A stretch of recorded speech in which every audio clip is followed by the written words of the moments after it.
Minions. I'm an idiot. It never occurred to me that it was anti-woke. I've not seen the most recent ones yet, but I have. But just thinking back to the original Minions movies, um, lots of little off-white people, extremely servile, desperate to help, desperate to serve the white people of America. So maybe, and they kind of sound a little bit Spanish. Oh no, hola, señores. Oh no, Iba.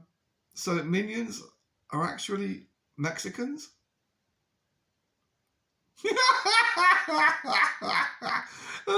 You describe the minions. It is like the stereotype racist version of Mexicans.